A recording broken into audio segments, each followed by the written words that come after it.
we have another fantastic Bright Club for you this evening, ladies and gentlemen, all the way from Mull. Let's go well now for the wonderful Ariel Bergmann. Let's go, Ariel!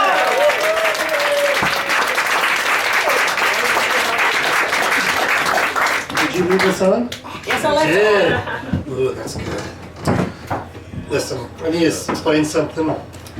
I turned 55 in 2 months, and I also suffer from DID, so I've got to use a little crib sheet to remember my stuff.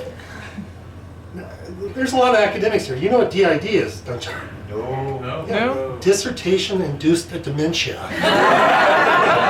So I don't remember things that well. Whatever. Okay. Given my name, how many of you expected me to be about a 5'2", 20-something with flaming red hair, who also smelled a little fishy?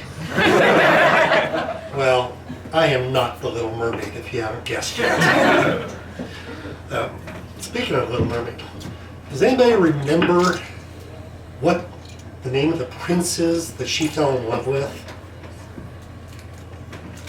Anybody raising their hands? Eric. Yeah, I can't believe nobody remembered that. You've all had kids. Well, my given name... No, sorry.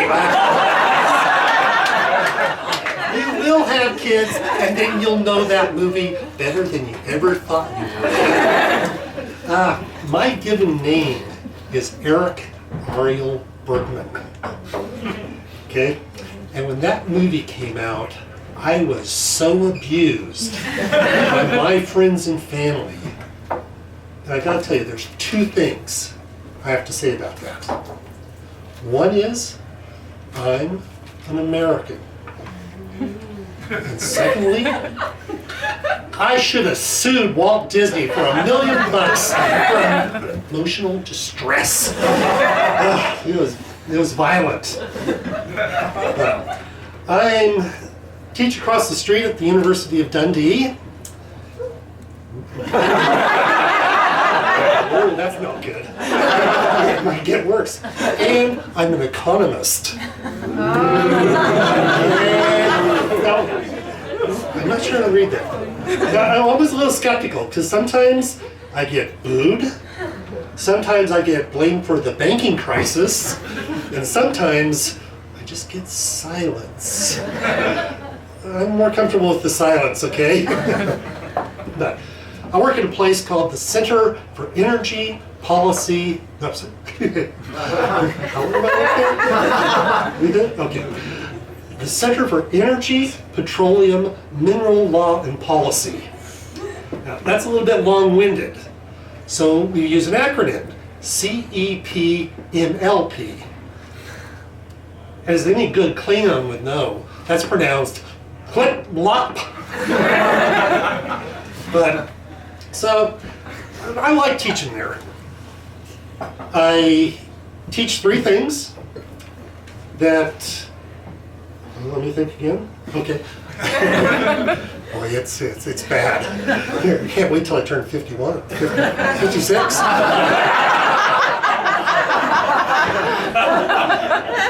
Where was it? No. Okay. I teach renewable energy economics and technology. I teach climate change economics, and I teach mineral and petroleum taxation. And I'll let you in on a secret. In public, I am Mr. Environmentalist. But in the closet, I love hydrocarbons. If you can't guess, I am from America. And it's a very interesting place to come from. How many of you wish you were Americans? Okay, and of the Americans, how many of you wish you weren't Americans? You're lucky I can't see because of this light. But I got three tests for you, three questions for you to see if you really do wish you were American.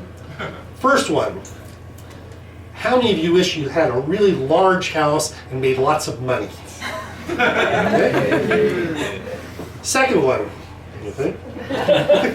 How many of you wish you lived in a warm, sunny climate, like say California? Yes. Or Florida?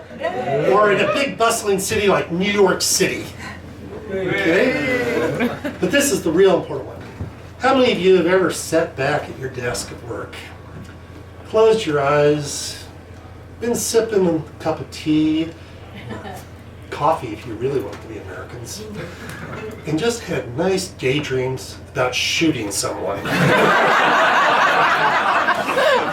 You would want to be an American.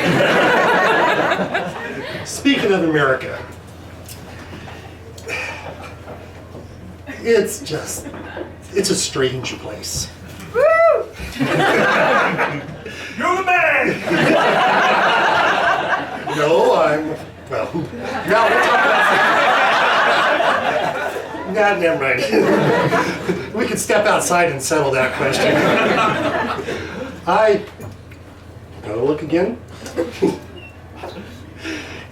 In doing research, I come across some really interesting stories and facts.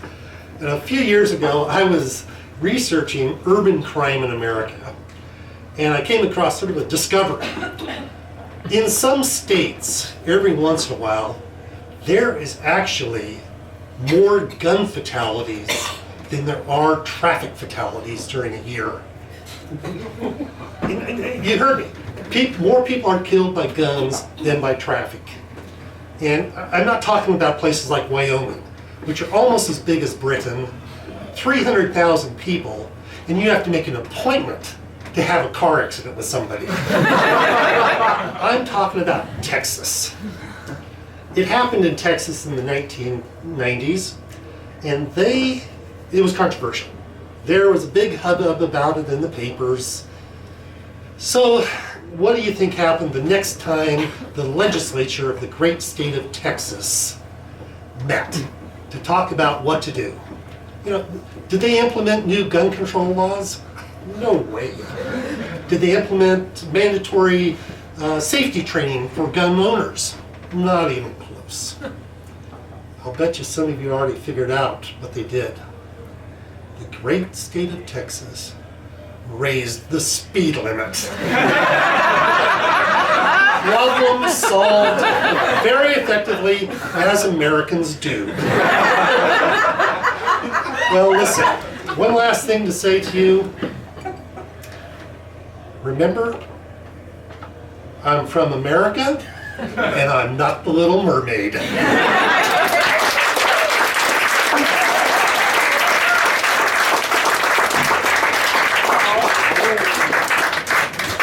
Actually, some quiet evenings you will find Ariel sitting on a rock, combing his hair, singing away, and the next thing you know, there's an entire pod of dolphins shooting up to Dundee, thinking, "Oh, there's a shag in afoot." So,